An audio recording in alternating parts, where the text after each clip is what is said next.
It's me. It's the D-O-double-G, the Road Dog, Jesse James, and you're listening to Live and in Color with Wolfie D. Hey, this is Jimmy Street, host of the Live and in Color with Wolfie D podcast. Hear the life and times of professional wrestler Wolfie D. From his time in the territories with PG-13 to his time in WWE, ECW, WCW, TNA, and more. Nothing is off limits and nothing will be held back. Thanks again for tuning in. Here he is, Wolfie D. Ladies and gentlemen, welcome one more time to the Live and in Color with Wolfie D podcast. And Wolfie, how you doing, buddy? Doing all right? I'm live. I'll bum rush your mother. How are you doing, Jimmy? Man, I'm good. You know, we starting out this new year hot. Still going to be okay? Yeah, I'm cool with that, man. Bum rush my mother. You know, that's how it goes. It's a lot. Yeah. Yeah, so, you know, we started out this year hot. We got our first show of the year, you know, all about tag team partners and how to be a good one. Man, the numbers on that one are doing good. The numbers on our WCW's PG-13 Watch Along with Shannon Moore, Big Vito are doing amazing. Honestly, good. You know, so that means we're going to be doing more Watch Alongs because we've got so many other wrestling matches we can do that with. So really, you don't even remember. I got matches I don't even remember. I know. It's going to be excellent. And you're going to be Lance Russell on every one of them because you get to do your own pick. Don't give me those shoes. I don't wear that stuff. I know. That's tough, right? Those are tough shoes to fill. So starting off, though, I want to do a little, you know, housekeeping here. The first part is we actually have 7 shirts on the Pro Wrestling Tees site. We have some brand new merchandise on there. It's amazing. Some really cool shirts. We actually are going to have very soon the very first Slash t-shirt. You know, Wolfie D has an amazing character called Slash. If you don't know what that is, I don't even know why you're listening. But at the same time, go back in the archives, listen to the Slash show. And it's going to be like in the style of a heavy metal band t-shirt, which is, cool. You know, think that would be then perfect for that character. So also, Wolfie, we've got some other cool merchandise options coming up. Let them know about that. The Pint Size All-Stars, they have arrived from China finally. Woo-hoo. And they have made it to my guy from Pro Wrestling Loot, Jeff Dino. He told me he was sending them out yesterday, so I should have my box of figures sometime this week, and I'll be putting that on Facebook and our, you know, all of our sites and everything of how to order those and how much they're going to cost and whatnot. And I mean, that's awesome. Also, this week I should be getting, there was a game that I played as a kid. It was called Champions of the Galaxy. And this was before there were any cool video games of wrestling. And this was the coolest thing to me. It's a dice game. It's got cards. The original game had like fictional characters in the future, Star Warrior, Brute, and all these kind of guys that kind of resembled certain people, but it was still futuristic and very cool. There was also a game called Legends of Wrestling, which was the same style. You can interchange them. So, point being, PG-13 got added on to Legends of Wrestling. I'll be getting that. They're sending me the original Champions of the Galaxy. They're also sending me Legends of Wrestling as well as my cards.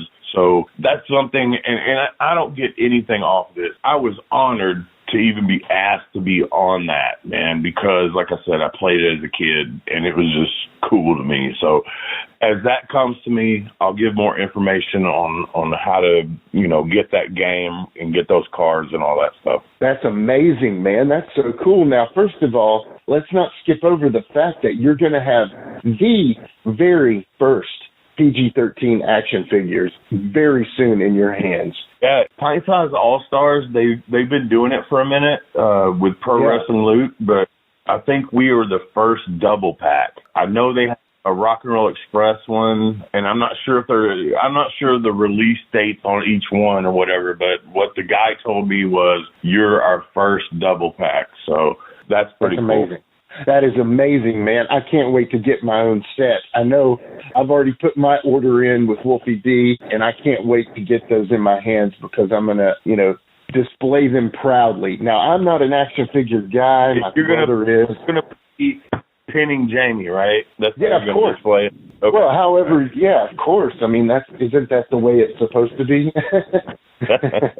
Well, anyway, so the action figures, the Filsinger Games cards, I remember those cards from a kid too. I didn't really understand them, but I thought they were cool, and I tried to collect them. So again, contact Wolfie D. For me, it was because I always bought Pro Wrestling Illustrated, all the wrestling magazines back in the day, and that's where I saw it, and I was like, man, I got to have this, and so I ordered it.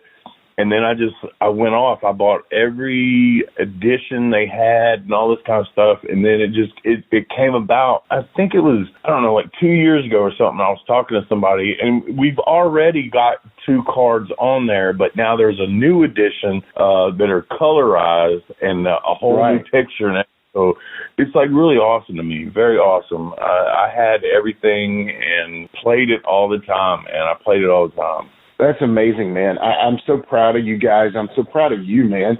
You know, I feel like when things are cooking, you know, we got to make sure we add extra pot to the fire because, you know, while one thing's cooking, we got this podcast. I mean, it feels like things are rolling in the right direction, and that's how we want to maintain it. So, like I said, Pro Wrestling Tees, go there, prowrestlingtees.com/live Wolfie D. And then also the Pint Size All-Star figures, contact us through our social media pages. I will get you directly in touch with Wolfie D if you want to order those. Yeah. Or go through his Warren Wolf or Wolfie D page, however you want. Also, the Filsinger Games cards, you know, awesome, man. So, you know, like I said, got big things going. But honestly, this leads me to probably one of the biggest announcements. To be honest, man, I didn't think I would ever say this on the podcast, but, you know, let's start by announcing that on February 5th, 2022, you'll be making your in-ring comeback with Tennessee Championship Wrestling, tagging with Jerry The King Lawler, man. Wow. Yeah. Somebody contacted me and said, hey, you know, you still wrestling or whatever? And I usually say, no, I'm not. But I'll do signings or whatever. And then they said, well, if you want to team with Lawler against Doug and one of the Moondogs, we'd love to have you. So I was like, wow, okay, that's pretty cool. At least I know I got a partner that will take care of me. And then my opponent, even though, you know, Doug and I have had our differences over the years, we had a huge feud and whatnot, trying to stay true to it. I know he'll take care of me. He may whack me a few times because he owes me a couple or something like that.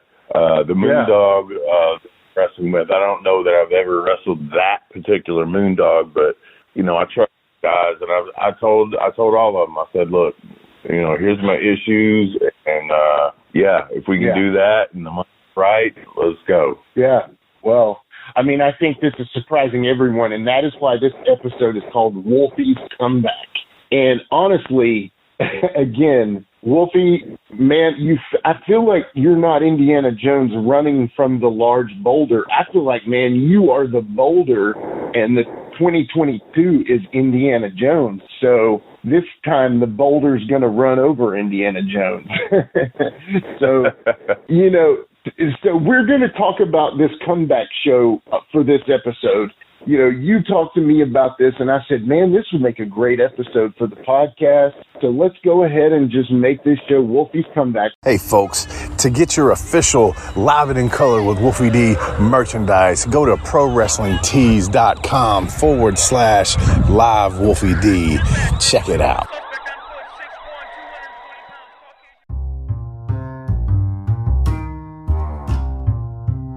If you're listening to Live and in Color with Wolfie D on Apple Podcast and like what you're hearing, go ahead and leave a 5-star rating. And while you're at it, write a review. Tell us what you liked. Tell us what you'd like to hear in the future. It's very important to us and always appreciated. Thanks again. To start out, though, previously to this, you've had almost a 6-year retirement. Yeah. Your last match was with Derek King in the now defunct Arcadian Wrestling Association. Tell us about the AWA, man. Tell us what that comes about. It was great, man. They had a great backer. Chase Stevens was pretty much the guy that kind of made that happen. He had I don't want to say relationship because that'll make it sound all wrong, but with the bail bonds lady in Nashville, and she had a lot of money, and she wanted to play around with it, I guess, and started a company, and I knew it had potential, so I wanted to be a part of it. Chase and I go back a long way, and, you know, he brought me on, and then a couple of months in, it started to be where I told him, I said, you know, let me help you with this. Let me book some of this. And it got to be, he was the final say-so, but I also wrote a lot of the shows. And going back to my last match, we had Animal on the show who, you know, I had a relationship with from back in WWF. And the deal was I was wrestling Derek King, and I had them in a threesome. It was Derek King, Tracy Smothers, and Moonshine Mantell, I think it was what they were calling it at the time. And so anyway, they all jump on me, and the deal was they were going to hit the music, oh, what a rush, and the Animal comes down. He was just going to shit can everybody. And I went to him and I said, Joe, I said, will you please, let's do something different here. Let's make this better. And he looked at me kind of funny. And I said, shit can too. I said, then put Derek on your shoulders. And I said, let's do the Doomsday Device. I said, I took it from you fuckers so many times. I said, I wanted, you know, and my deal was I wanted to go up to the top rope, press my heart, put my fist to the air, and, you know, in honor of Hawk, because I love both of them. You know, they're both gone now, but at that point, obviously, Animal was still with us. But he cocked his head to the side, he looked at me, and he said, Wolfie, you know I wouldn't do this for just anybody. And I said, brother, I know that. And I said, that's why I'm asking. I know this is why I love you, man. And he said, okay, let's do it. Funny part was, he comes in, music plays, oh, what a rush, here he comes. He shit cans too. He goes to put Derek on his shoulders, and he had a bad knee, and staggered all the way to the ropes and almost dumped Derek off his shoulders onto the fucking. But he regained his balance. And see, I didn't see none of this because I was climbing the ropes at that time when he put him up and everything. So I didn't see that until there was a video of it that I saw later, but I didn't see it until I got to the top rope and he was where he was supposed to be. And right before that is when I tore my tricep. I used to do a move with that gimmick, you know, I had the fangs and stuff where I would do a Fez press, I would choke them, then I would bite them with the fangs and then punch them. Yeah, right. So me and Derek, you know, Derek's 240. I was 250 at the time. So 500 pounds basically goes up in the air, and we come down on my elbow, and it ripped my tricep off the bone. I felt like I just broke my arm. I didn't know what happened. It just hurt so bad. And so we go down, and I grab him to go to choke him. I can't even choke him. I can't even press on him. And then I try to punch him. I can't punch him. My arm is fucked. So I told him, I said, I'm fucking hurt, man. I'm hurt. But there was no way that I was not going to do that finish, you know, with Animal. Right. So we get through the match, whatever, and I go up to the top rope, like I said, Animal almost dumped Derek on the floor. And I turn around, I'm on the top rope, and I have to clothesline him with the arm that's fucked up. But I was like, fuck it, man. So I jumped and did it. Boom. And it was awesome. And that was my last match, man. That is crazy. And what? Oh, my God. Yeah. The tricep had to be, I went to the doctor the next day, and he said, I don't even know how you can move your arm after the MRI, because beforehand he looked at it and he said, I think you partially tore it. We did the MRI, and he said, man, you ripped it completely off the bone. I don't even know how you can move your arm. Oh, my God. So they had to reattach the tricep tendon to my forearm, and that's when I said, I just don't know if it's worth it anymore, Right. That was my last match. I mean, what a way to end it, though. I mean, it's almost like the cherry on top, Your dream is your road warriors were your heroes. Yeah. My God, what a way to end. I mean, it's tempting to leave it at that. I know it has to be, but, this is coming up here. I think you're going to have a good match here. But anyway, to continue on with the AWA, you also work with wrestlers like you just mentioned, Moonshine Mantell, Derek Neal. Now, I've worked on a show with Derek Neal before, Kentucky Kid. Tell us about those guys. Do you remember much about those guys? Derek Neal, he's a great worker, man. A lot of these guys up here that, they may not have got their shine or whatever, but there's a lot of good workers that have come out of this area, man. A lot of them. Yeah.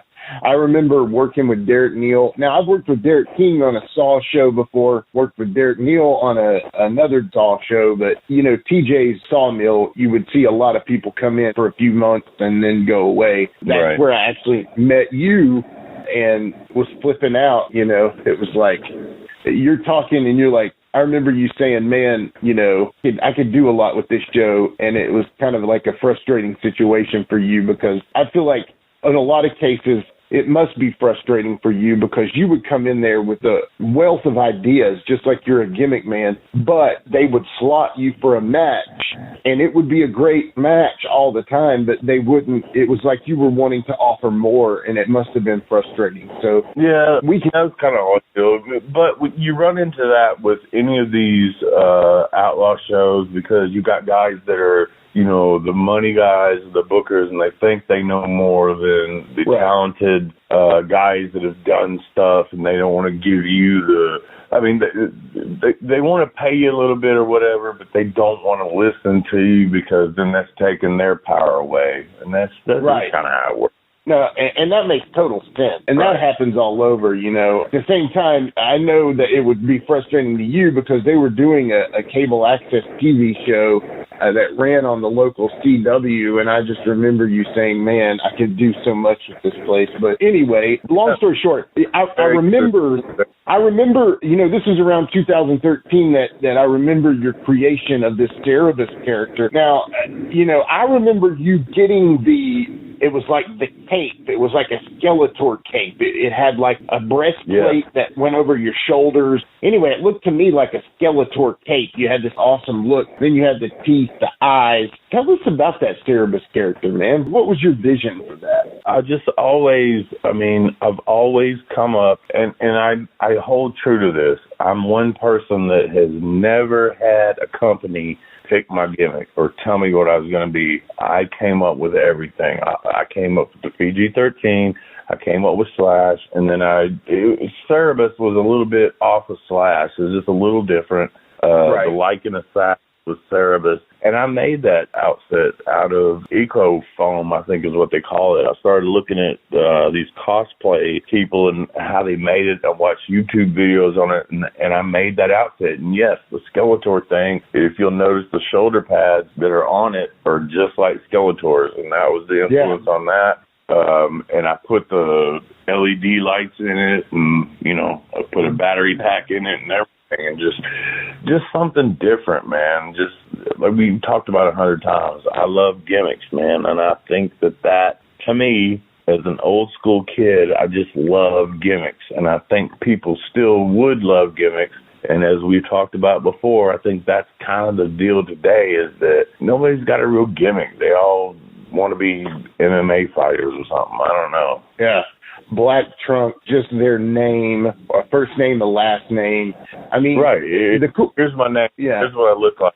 These are the moves I can do. Who gives a fuck? Nobody gives a fuck about that. If I want to watch MMA, I'll watch that and watch guys kick each other in the face and shit. But if I want to watch professional wrestling, what I was brought up on, I want to see some gimmicks. I want to see, just a dramatic, sometimes blood. Yeah, that's good too. But just the characters, man, you don't have that with MMA, and that's the difference to me. And that's why, honestly, the only sport that I follow anymore is football. That's it. I mean, I don't get entertained by you. I really don't. I mean, I congratulate those guys, and they're tough guys, and whoop my ass. But it just does not entertain me. Wrestling entertains me, and I feel that the wrestling business today has lost the feel that it was in the 80s and the 90s of these characters that are having these issues and, you know, these certain moves and things like that. Now they're just all tumbling around and doing 4,000 moves that don't mean shit, man. Yeah. And, you know, even like they think like, well, Ric Flair was just Ric Flair. He was the nature boy, first of all, and that was a character unto itself. That was a gimmick, you know, that he lived. And, you know, like, and I'm not knocking guys like John Cena, you know, Randy Orton, Kevin Nash, Scott Hall. I mean, all these people with the first name, last name deal. But at the same time, to me, the Warlord, the Powers of Pain, Hawk, Animal, Road Warrior, Sting, all those guys were so much more interesting to me than, you know what I'm saying? The gimmick guys, you know. They had those couple of moves that you waited for to see Sting do his dive and then put the scorpion on him. I mean, it just now everybody's doing every move they fucking can within the given amount of time they have on TV. And some of them I could never do. Even in my prime, I couldn't do them. But they mean nothing. They mean absolutely fucking nothing because nobody sells anything, and they also they don't build up to it and make it like boom. That's the pop. Is when the people don't see it coming. When you're doing what they do right now, it's like watching an action movie, okay? You see all these different moves. If you'll notice, on most of these action movies, the camera's moving all over the place, so it's hard to tell what's going on anyway. And I feel like these guys emulate that. Yeah, you got the Matrix and it slows down for a minute, but you can't do that. We're live action heroes. You can't do that. You don't have the camera angles most of the time. You got to make it look right every time. And the thing for wrestling to me was the fan interaction, and you've got to get them involved. You got to make them believe for 2 seconds, make them fucking believe. Right, exactly. And if you get them, you know, generally you can keep them if you're good enough, you know, so. Exactly. Well, to disparage modern wrestling even more, let's talk about the reason for Wolfie's comeback, baby. So, back to the February 5th show. February 5th, 2022, Tennessee Championship Wrestling presents a rival, okay? You are tagging with Jerry the King of Wrestling Lawler versus Doug Gilbert and Moondog. How is it tagging with the King, man? Tell me about that. Well, I was sitting here thinking about that because actually I had to call him this morning about something, and I don't know that I've ever tagged with him before. I've worked him 100 times, but I don't think I've ever tagged with him. So I think this would be cool. When we talked this morning, I jokingly said we're going to be called the Heart Attack Foundation. Oh, that's hilarious. Because of, you know, his deal and my deal, whatever. He laughed. And I said, King, I don't know, man, what kind of bumps I can take, because his was different. His was cardiac arrest, which is a electrical type deal that goes on in your heart. Mine was a blockage, and I have stents. So stents, I don't know. And I need to talk to my doctor again about this, though. Stents can move, and I don't want my stents to move, obviously. I said, well, I know the heat's going to be on me. And he said, no, I'll take it. And we just laughed about that. I mean, it's an honor to, first of all, know him, and second of all, I feel like he's a friend of mine. His son was a friend of mine. It's just awesome. And then, you know, I've worked with Doug 100 times, and this Moondog, I don't think I've ever worked with him. He's a different Moondog. But I know this will be a great match. Yeah. Well, that was part of my question. Doug and you have had some knockdown, drag-out battles in the ring. Yeah. Blood, spewing, sweat, tooth knocking battles. Tommy Rich, Jamie Dundee. Yeah. You guys, legendary battles. Honestly, probably in USWA, they're probably your number one opponent overall. You guys battled with them so much. You battled with them so much. Now, the one thing I do know about Doug, now, again, I've told you a story about him calling me a mark, and I thought that was hilarious now that I think about it. But at the same time, Doug is going to take care of you. I got to think he's going to take care of you, Yeah, absolutely. Yeah. But at the same time, we're not going to go out there and, ballet dance with each other. We're the main event. Yeah. We got to go out there and do stuff. And I just, for me, it's a thing of, the heart and the knee and the elbow and all that kind of stuff. Yeah. Well, that's the elephant in the room, bro. We might as well go ahead and talk about it. How are you feeling right now? I know you're working out. Now, you always work out, keep yourself in shape. But how are you feeling? Walking around. I feel good. Once they put the stents in, that's what I asked the doctor. I said, am I okay? Can I go back to doing what I said or, what I used to do? And he's like, yeah.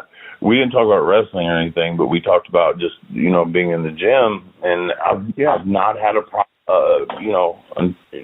up until now, I haven't had a problem. So, right. I just on my own, like I said, I've kind of researched it and been like, stents and, hard blows to the body, can it mess you up? But I've also heard that once they're in there, that your tissues kind of grow into them, I guess. And I take off medicine and things like that. But I'm more concerned, that does concern me, but I'm more concerned about my tricep and my knee, right. And I think we talked about this where I ripped my quadricep off my kneecap last year, and that's a concern. So can I do some of the moves I used to do? I don't know. Yeah. I don't know whether that's going to hurt me and it's scary.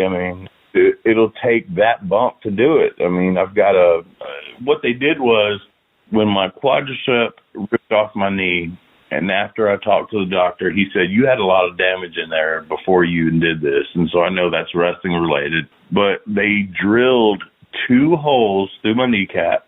They put fiber wire through those 2 holes and then stitched them into the tendon and kind of tied it up like a shoe.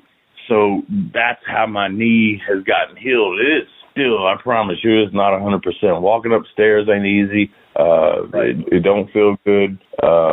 My elbow, there's 2 hooks in my forearm that reattached my tricep tendon to my elbow. So there's a lot of moves that I do that involve both of those things.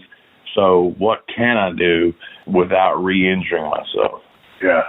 Well, that's obviously something we hope that does not happen. The one thing, I guess, is, how are you preparing for the match? Knowing what you've known, of course, you've wrestled 30-plus years.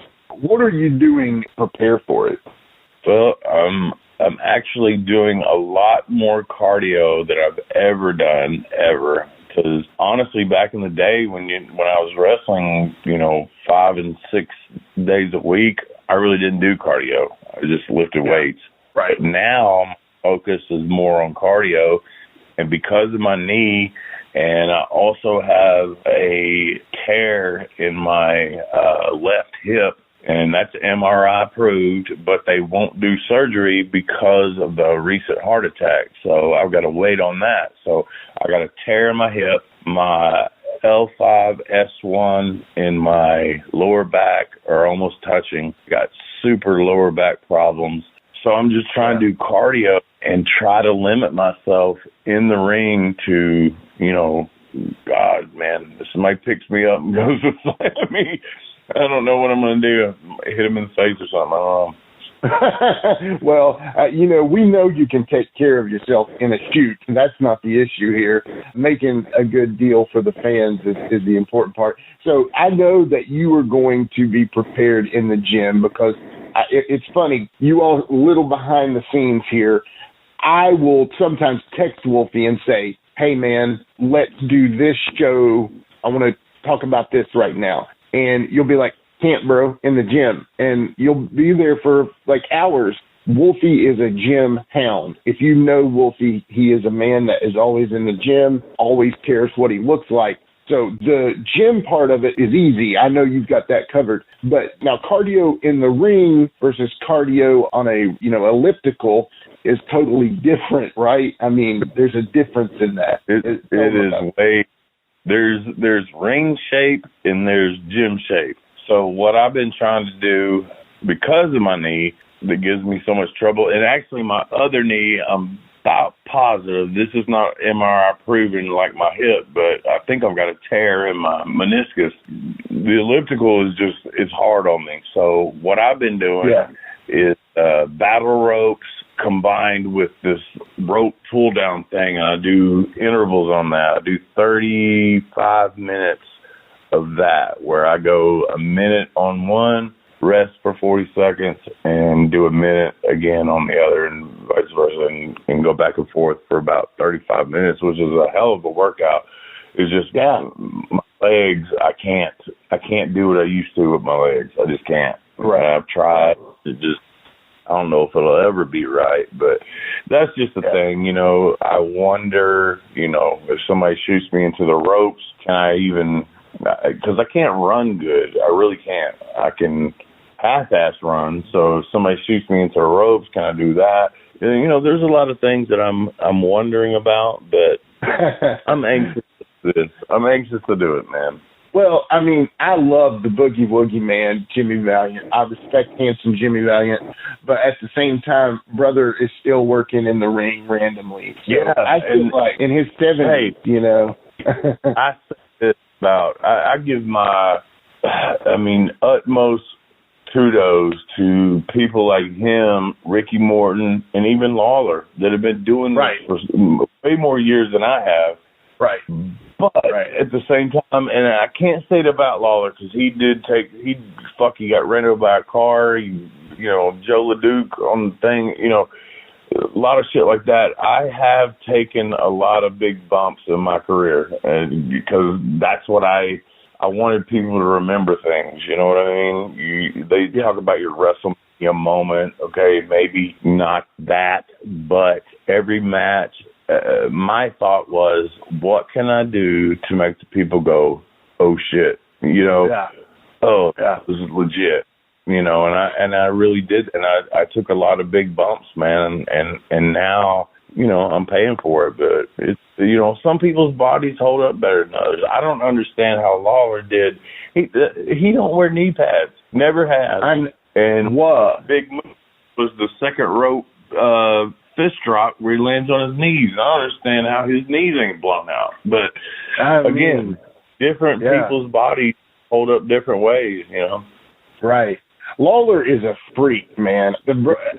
I don't even know how to explain it. He is a freak of nature because he's like eternally 39 or something. You know what I'm saying? I agree. It's amazing to watch him. And honestly, I'll say it again, and I've said it before, he's one of the greats of all time, 100%.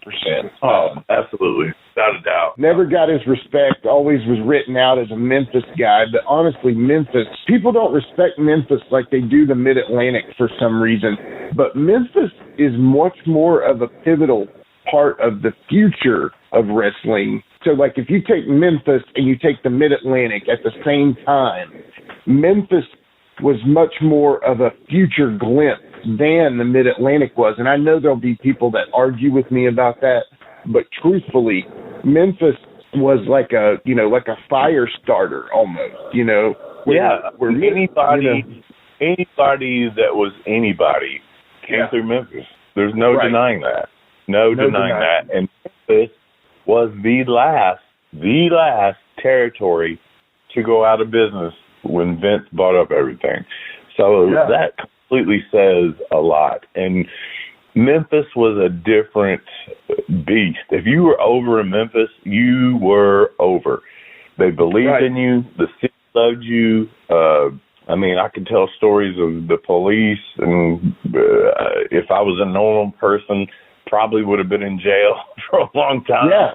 But because we were so over in that territory, it was just, it was different, man. And that says a lot that they were the last ones to go out of business. I know. And that's the absolute God's honest truth. Anybody that knows the history of wrestling knows that you're speaking the truth there. Let's take a quick time out and get a word from one of my dope-ass sponsors, and we'll be right back with more Live and in Color with Wolfie D.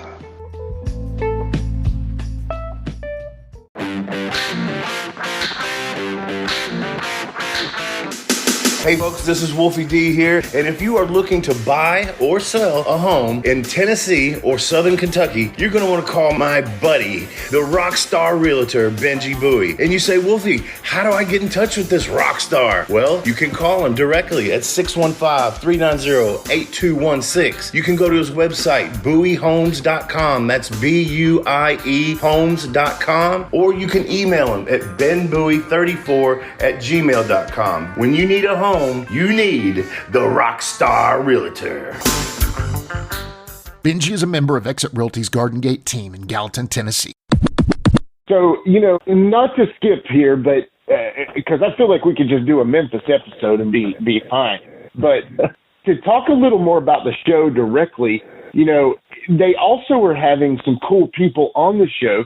One of the stars is the nephew of Rikishi Fatu, the MLW champion, and that's Jacob Fatu. Are you familiar with, he's like one of the Usos' cousins, basically. They're related to everybody, I cannot remember, honestly. He just messaged me the other day and said, bro, I need to talk to you. And we haven't connected yet, but I think when Power Pro, when USWA went out of business, Kells opened up Power Pro, which still kept Memphis alive a little bit. I'm thinking, because Rikishi was there, and I think Jacob was there too. I can't remember, man. My memory is not that good on stuff like that, but I think he was too. But yeah, I mean, any of them. It doesn't matter which one you're talking about. I mean, we're talking about a family wrestling history that they're all good. They're all good. Yeah. Well, I mean, I remember in Power Pro, Rikishi was J.R. Smooth wearing those fancy silk-looking pants, and I remember you guys battling, say, hey, we're going to do a Power Pro episode for sure, but you guys go look on YouTube. Just type in Wolfie D Power Pro. You're going to see some cool stuff, man. Really took, the extension of CWA, USWA, and really trying to, Randy Hales tried to keep things going there. Some good stuff on Power Pro. You'll see a lot of future stars again, like you said. And now another character that is on this show is QT Marshall. Now, he is an AEW superstar. Now, he is a family friend of the Rhodes family, and he actually is their head trainer at their Nightmare, I think it's Nightmare Factory or Nightmare Family. It's something to do with that, and he's like their head trainer, QT Marshall. Are you familiar with QT at all? Honestly, man, no, I'm not. Yeah. I have no idea. Because I did the poster for the show. Anyone that sees that, I did that. I had the pictures and things like that, and no, I'm not, because I don't keep up with the current thing and all that. Right. So no, I don't know him. Yeah, no, and that's totally cool. I just think maybe you need to corner him and say, come on the podcast, QT. Talk to us, man. Okay. So, yeah, and Jacob, too, and Doug, and Moondog, and Moonshine, and whoever else is there. Just talk to him. Yeah. So what I need to do is we need to set you up with a travel kit of a recorder, but we'll talk about that after the show. Now, the biggest question that I think a lot of people are asking, and it wasn't featured on the poster there, but will we see YouTube star, YouTube sensation Diamond Sparkles? Are we going to see her make an appearance on this show? She'll be with me. I don't know that she'll be on the show, but she'll be with me. Okay, so fans will be able to get a Diamond Sparkles autograph, correct? Yeah, they could probably do that. You bring the money, she might sign something for you. Who knows, right? Michelle Myers Boom on OnlyFans is where they get their best shots. Hey, link in the show notes, okay? We'll have a link to that in the show notes. If you're a fan of beautiful women, go ahead and join that OnlyFans up there. So anyway, back to the show here. So we'll get off on another subject there. So we know what you're doing to prepare for the match. We've talked about your injuries.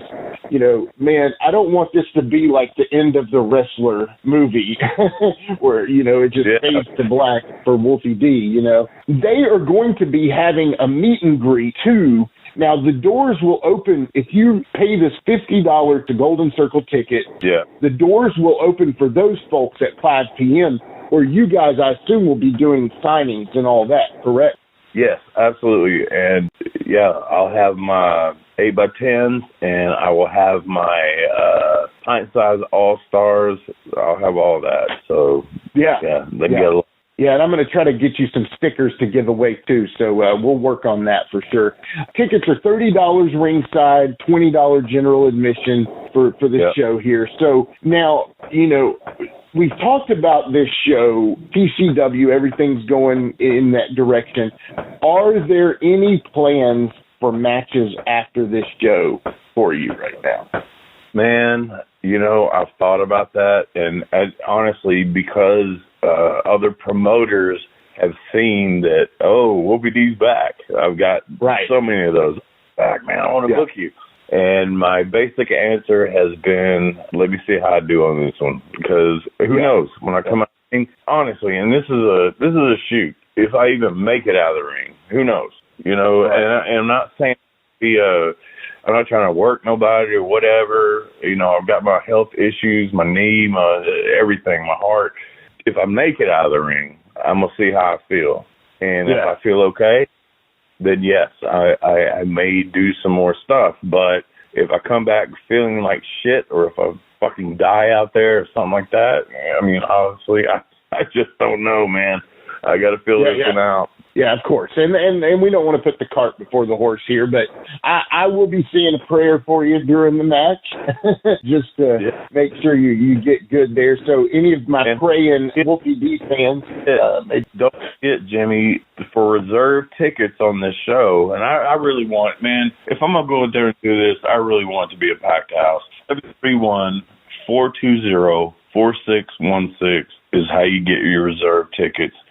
I want to see this place packed out. I've been in Oman Arena before. It's been a while. I know Byrd used to run it, and now he's gone. And so these guys are taking over, running this thing. And obviously with Lawler on the card and Doug, myself, I mean, we want to see a lot of people there. And like I said, this could be my only return. I don't know. Right. Like you just asked. I do not know. But what I can say is I'll go out there and I'll give my best. And I hope to see a lot of the people that I used to see in that area. That area made me as a wrestler. It helped me get to WWE. It helped me get to WCW. It did all that. And I really appreciate the fans more than anything, because without the fans, we ain't shit. If anybody don't believe that, they're up their own ass, because the fans make you. Right, exactly. And so don't forget, Golden Circle tickets, $50. That opens your doors at 5 p.m. for the meet and greet.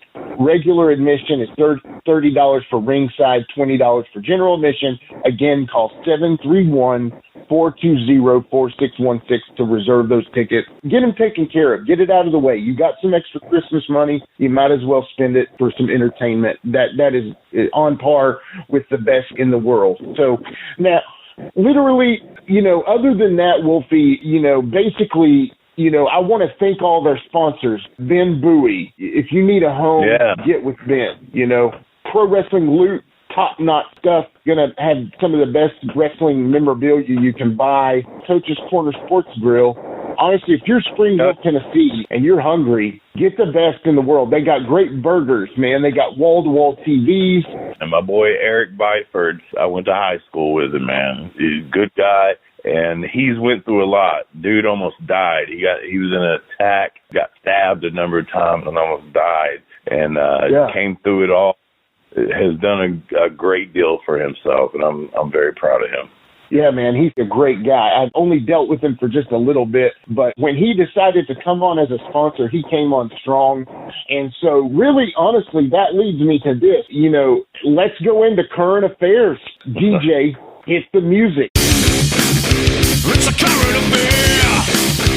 It's a current affair. Love it in color.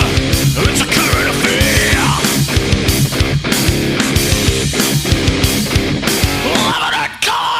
All right, we're back to Current Affairs, sponsored by Coach's Corner Sports Grill. Now, Wolfie, you know, obviously the most current affair is this show you're coming up on February 5th, Jackson, Tennessee, Oman Arena. You know, TCW presents Arrival.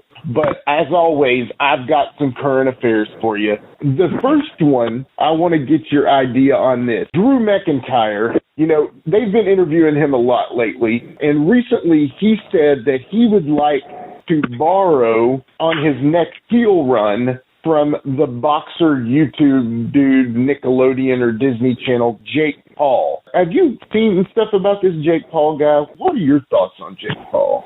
Well, I've seen some of it, and then I understand. I've not watched one of his fights, but I just saw, I think him and Floyd Mayweather are fighting now. Is that right? Well, yeah, Logan Paul, his brother, fought him. Then I'll be honest with you, I don't know the difference. I thought they were both the same guy. But I think it feels like a work to me, but right. I mean, right. Whatever. I know I've always thought boxing was a work too, ever since I got in the business. There's been a number of boxers that have done stuff with wrestling, and just being in the business and hearing the stories, man, they always know what to do, and like working punches and stuff.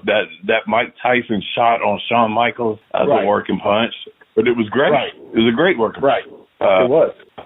And so, and there was another instance, and I can't think of who it was. It was back in the 70s or 80s, something in Memphis. I want to say Spinks. I may be wrong, but there was something there where they did something and another working punch, and so they know what they're doing.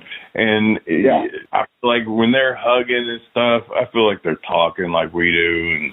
Right. I don't know, man. I mean, it's a stiff work if it's a work, and I'm not saying it is or it isn't, and I'm not even sure about UFC. And, you see, people coming out of there with their faces beat up, but I don't know. Some of it just seems like, just to me, being spoiled in the business, I feel like most everything is a little bit of a work, especially if it's got money involved. I feel like football sometimes is a work. I don't think the players are in on it, but I think the coaches and things like that might be. If it's, there's Vegas. If Vegas is involved, come on, man. Yeah, right. Exactly. Politics is a work. You know what I'm saying? Yeah, totally. Yeah. I can see where, as a wrestler, you would see the working side of everything, essentially, after that, Yeah. When I broke into business, they told me, believe none of what you hear and only half of what you see. Yeah, so That's it. Oh, man, that's hilarious. And that might be a new T-shirt coming up on Pro Wrestling Tees. Yeah. Wolfie is hilarious. I've taken 3 of his sayings and turned them into Pro Wrestling Tees T-shirts. Yeah, so go on there, listen to the podcast. You'll put them 2 together. Anyway, so we're in current affairs here. So, Jake Paul, I think a lot of people are trying to prove that it's a work. Now, he seems to be borrowing from the Conor McGregor style. There's those guys that are just unlikable, or they're just natural heels. And these guys seem to have that element of a rich guy who has had some success, whether it's bought and paid for or whether it's truly legit. They're spin off of wrestling, man. And they figured it out. Muhammad Ali figured it out a long time ago. Muhammad Ali's clothes were so good. There was no boxer before him that did that type of shit. And that's what sells tickets. And that's what wrestling does. What's the guy, oh my God, the guy that just fought, man, what's his name? The big white guy. What's his name? Come on, help me. Tyson Fury. Yeah. The British. He gets it. Yeah. He gets it. He is a show, but he can back it up. I mean, you know, as long as it's working, I don't know. But he gets it as far as that goes on the Muhammad Ali level. That's what Muhammad Ali did. He made people want to buy tickets, and that's the goal. That's the fucking goal, man. Is buy tickets, or, you know, nowadays I guess it's buy pay-per-view. I don't know. But it's people dislike you or make people like you enough to buy your shit. That's it. Yeah, that's pretty much the whole point of it, isn't it? I mean, you know, and Muhammad Ali, if we're getting off on this subject, which I'm happy to, you know, Dusty Rhodes, Superstar Billy Graham, those Jimmy Valiant, those guys all borrowed from Muhammad Ali, you know? So they said shit like when Dusty would talk, it would make you go, ugh. You'd feel that feeling of, ugh, I want to go see this. When The Rock did it, I want to go see this. Austin, Hogan, those are the guys that fucking have made money in this business, and everybody thinks, that's what I'm saying, man. We'll go back, you know, how many ever minutes, but these guys are doing all these moves and shit. That don't make a fuck. If you look at each one of them that I just mentioned had about 3 moves. Right. And that's all they fucking needed, because they could talk on the mic and make you want to see them and see those 3 moves. That's all you wanted. Right. Let me see you come out here. Let me see you, you know, do a whatever match or whatever. But I want to see that move, and let's go after that. You know, it's just like it's a simple formula, and the guys today have changed it into, let's make this an action movie, and that's why none of them, I'm sorry, I'll go on record, they're not going to make money. They're not. I'm sorry.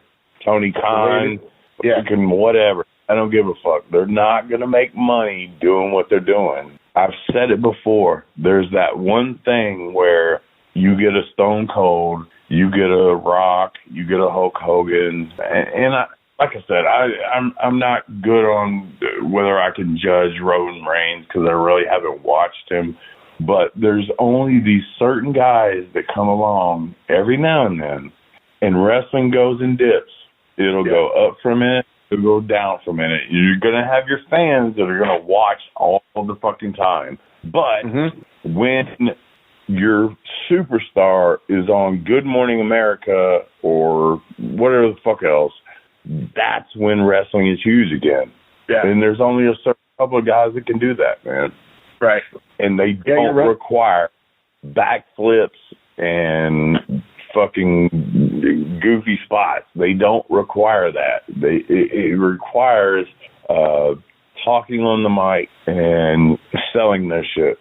Yeah. And maybe it's because there's not a real Memphis to come through anymore, if you think about it, man. I mean, you know, you just mentioned guys like Hogan, you know, Stone Cold, The Rock. They all came through Memphis, like we've talked about before.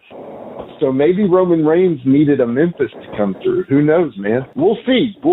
Okay, the next statement kind of leans into what you just were talking about.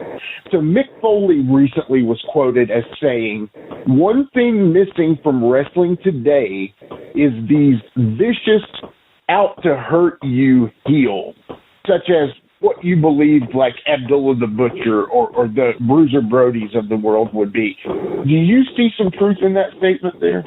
I absolutely do. And the reason is, and I think I've said this on here before, we as a wrestling business have given up saying, hey, you know, this is kind of a shoot or whatever. This is sports entertainment, blah, blah, blah. I remember I broke in a little before this happened. I remember when I can draw back at a fan, in the front row, and they'd fucking, backpedal because they didn't know if I was going to hit them or not. Right. Nowadays, it doesn't matter. They know you're not going to. I cannot make you mad at me if you know that my role is to make you mad at me. Yeah. Period. Right. You're not scared of me. I remember as a kid going to the Nashville Fairgrounds and actually being scared of the heels because I thought they were, dicks or whatever. And I can name off numerous events where I went there, and there was one guy called the Bounty Hunter, and I think he was going to the bathroom or something, and I just happened to be back that way, and I asked him for an autograph, and he was like, "Fuck you, kid." And I was like, this guy's a dick. And it made me not like him. And that's not what happens now. You do not feel that, and the fans do not feel that anymore. They know that, okay, this guy's playing a character, and it's so funny because when I went up to ECW and stuff, this was the first time I really realized this, that they'll fucking sit there and me and Jamie got heat or whatever, but then after the show, hey, great performance. No, I don't want to fucking hear that. I do not want to fucking hear that. I want you to not like me. Right. So I just think that it's a lost thing because the business has been so exposed that you can't fucking do that no more. You can't. It's true, man. It's true. And I remember one time I was watching ECW in Salem, Virginia, and they were doing a house show tour. And I remember after the show, we went to eat at Denny's in Salem, Virginia. And in there was some of the wrestlers from the ECW show. And we didn't know this. So Rhino is a heel. I walk up to Rhino and I'm like, "Hey, man, great show." And he looked at me like he was going to rip my head off and crap down my throat. And I was like, yeah, that's exactly what you should have done. But at the same time, I'm like, dude, what a dick, because I'm like, hey, man, good show. But why would he talk to me? He's a heel anyway. Live your gimmick. If you don't live your gimmick, I don't think you can get over. Right. That's another show coming up, I think. It's a good idea. Which was a more fun gimmick to live, Slash or PG-13? I think I know the answer, but... Both fun. Yeah. We're 13. We're heels. We were baby faces. Slash was, just psychotic and usually a heel. And but I always lived it, man. I hated when I'd work on a show. And this was probably post-Slash, because that's when everything started changing. When I'd go with somebody and be like, "Oh, we need all y'all out at the gimmick table." I said, "I'm a heel. I'm not going to the gimmick table." Yeah. And they'd be like, "No, you go out there." I'd be like, "No, I'm not going fucking out there because I'm keeping my heat. Why would you want me to fucking sit out there and sign autographs and expect me to get heat?" Man, and that fucking shit pissed me off. I hate that. Yeah. No, that makes total sense. I mean, that's just natural. That's like your basic psychology right there. If you blow that, it's done, man. Yeah. That's what happens now. Yeah. Well, I mean, yeah, it is what it is. Well, like I always say, Wolfie, you always continuously lead me into the next question. It's like the perfect interview. So being as that said, take yourself to the mind of Slash and the time frame that you were Slash, okay? So since you are making your comeback, if you were able to be in the same shape, injury-wise, health-wise, of your Slash days, okay, who are some of the current stars that you'd like to work with in that Slash gimmick? Shit. Man, honestly, I could work with anybody. I've always been one of those guys that, the old thing of I could work with a broomstick. I could work with anybody. And I don't watch it right now, so I don't know who would be the best to work with or anything. But I think if you give me the right platform, I work with anybody. Yeah. You know who I would like to see you work with? You know, people are going to say Bray Wyatt. I would like to see you somehow form a alliance with Bray Wyatt as Slash. But someone that I would like to see you work with to show how much and how good of a Carpenter wrestler you were is I would like to see you work with Daniel Bryan, man, or Bryan Danielson. I would like to see him, you know, working I can smaller work. Yeah. Yeah. The thing would be, like, for me, is just to, like, see kind of their work, you know, whatever their moves are, bullshit like that, and then just figure it out from there, man. It doesn't take that much for me. It really doesn't. I mean, dude, I've worked with everybody from OVW creator Danny Davis to New Jack to just, I mean, I can work with anybody. You know what I mean? Yeah, you can. If you can work the cool part. What was cool the other day is we shared a video of you working with New Jack on Facebook. So go on our Facebook page, Live and in Color with Wolfie D. And you'll see a cool. It's only a small part of it. It's like 5 minutes or something, but I would love to see that entire match sometime. We'll have to figure out how to make that happen. Yeah, so I led that whole thing. If you can see me selling, I'm telling him what to do because it was a point thing or whatever, and I kept leaning towards him like, your turn. Right. My turn. I love that because I actually think that's a cool idea, the point system. You know, not sure why that didn't catch on, but, you know, as is anything, people are always going to go to the old traditional, hey, let's two guys in a match with a personal matter, you know, hopefully. So, well, honestly, Wolfie, yeah, you know, it does. And to be, you know, honest, that is our show for the day. Thank you all so much for listening. Wolfie, do you have anything for the people? Once again, man, I just appreciate everybody listening. It's been an honor, an absolute honor. I did not think when Jimmy approached me that we could do this, but it's doing so good. And go to Pro Wrestling Tees, and like I said, next week I should have the figures out. Yeah, help us out because this helps the podcast. You know what I mean? Anything that you can purchase from us to help the podcast out. If you don't want your team out there, whatever, just sponsor. Just contact us and say, hey, I'd like to put some money in or whatever. Yeah, so, exactly.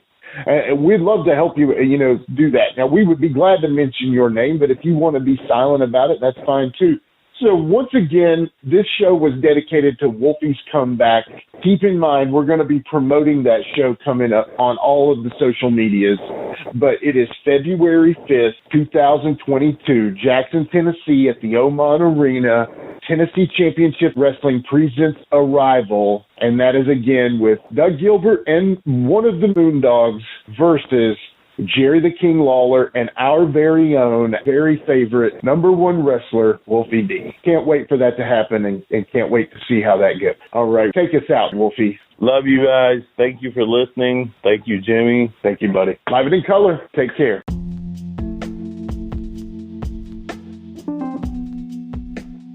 And now a word from our sponsor.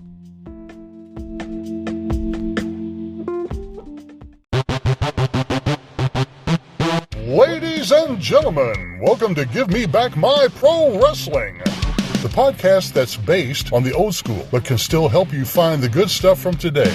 Jimmy Street and the Plastic Chic, Jared, are the undisputed tag team champions of the wrestling podcast world. From thought-provoking topics to superstar interviews to action figure expertise. This team does it all, and all they ask is, give me back my pro wrestling!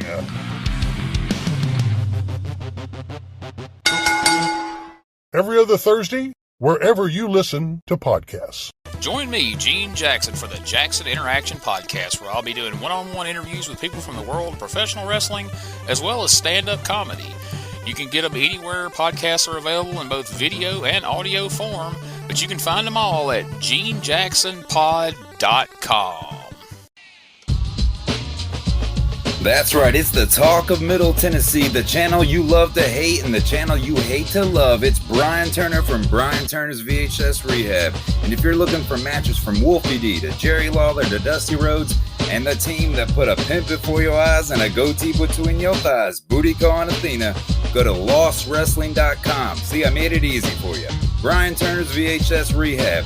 Booyah.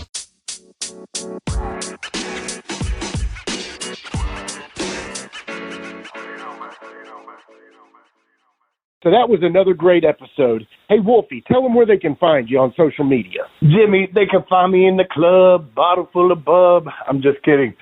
They can find me on Facebook.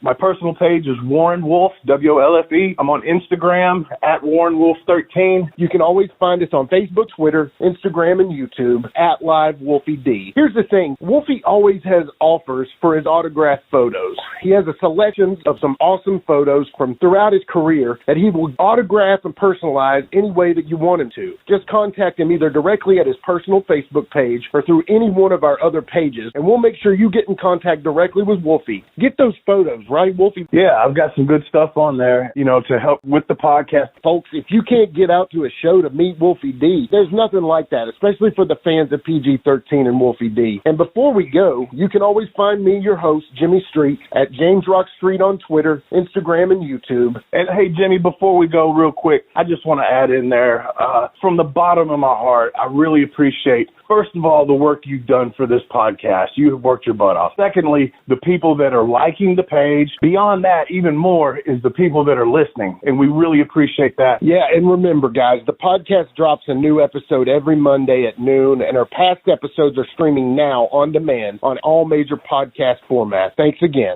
I got a cap for your dome. He got a cap for your dome. I got a cap He got for a your dome. cap for your dome. For your dome. He got a cap for your dome. And here we go. The original white boy that came out sagging, not bragging, don't be hating, cause I'm spitting the truth. Still livin' in color. Run rush your mother, utilize a hubcap, unlike any other.